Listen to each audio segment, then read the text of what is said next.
1600 ఏళ్ల క్రితం రాతి కట్టడంతో నిర్మించిన ఆ ఆలయం భక్తులు రాక వెలవెలపోయింది. గుడిలో వరాలిచ్చే దేవుడున్నా భక్తులు రాక ప్రయోజనం లేకుండా పోయేది. ఒకప్పుడు భక్తులే రాని ఆ దేవాలయం ఇప్పుడు నిత్య కైంకర్యాలతో విరాజిల్లుతోంది. కోరిన వారి కోరికలు తీర్చి కొంగు బంగారంగా నిలుస్తున్న శ్రీ చెన్నకేశవనాథస్వామి దేవాలయ విశేషాలు, చరిత్ర గురించి తెలుసుకుందాం రండి. ఇదిగో మీరిక్కడ చూస్తున్న దేవాలయం జగిత్యాల జిల్లా మెట్పల్లి పట్టణంలో కొలువై ఉన్న చెన్నకేశవనాథస్వామి ఆలయం. ఈ దేవాలయం 16వ శతాబ్దం కాకతీయ రాజుల కాలంలో రాతి కట్టడంతో నిర్మించింది. అన్ని దేవాలయాల్లో వెంకటేశ్వర స్వామి వారికి శంకు చక్రాల్లో చక్రం కుడివైపున, శంఖం ఎడమ వైపున ఉంటుంది. కానీ ఇక్కడ మాత్రం శంఖం కుడివైపున, చక్రం ఎడమ వైపున ఉంటుంది. ఇది ఇక్కడి దేవాలయం ప్రత్యేకత. భక్తులు, దాతల సహకారంతో ఆలయ పునర్నిర్మాణం చేపట్టినప్పటి నుంచి నిత్య కైంకర్యాలతో శోభాయమానంగా విరాజిల్లుతోంది. ధనుర్మాసం వచ్చిందంటే చాలు నెల రోజుల పాటు ఇక్కడ దేవాలయంలో పండగ వాతావరణం నెలకొంటుంది.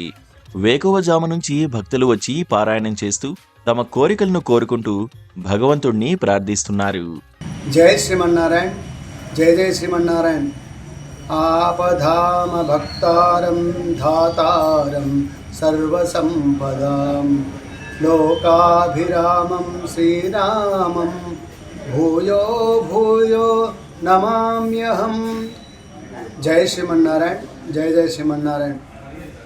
ఇది చాలా పురాతనమైన దేవాలయం. కాకతీయుల కాలం నాడు కట్టబడిన దేవాలయం. ఎందుకంటే ఓరుగల్లును రాజధానిగా చేసుకొని కాకతీయులు పరిపాలించే సమయంలో ఇక్కడ ఈ దేవాలయంలో ముందరనే పుష్కరిణి ఉంటుంది. ఈ పుష్కరిణిలో కూడా రహస్య సమావేశాలు ఏర్పాటు చేసుకునేవారట.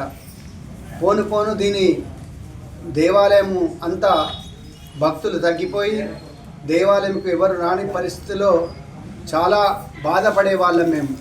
అట్లా బాధపడుతూ ఒక 3 సంవత్సరాల క్రిందట భక్తుల సహాయ సహకారాలతో దేవాలయం అంతా కూడా చాలా అభివృద్ధి చేసుకొని లక్ష్మమ్మ, గోదమ్మ, రామన్ల ప్రతిష్ఠ చేసుకొని ధనుర్మాస కార్యక్రమాలు అంగరంగ వైభవంగా చేస్తున్నాము. అంతేకాకుండా చైత్రమాసంలో రాముని కళ్యాణం జరుగుతుంది.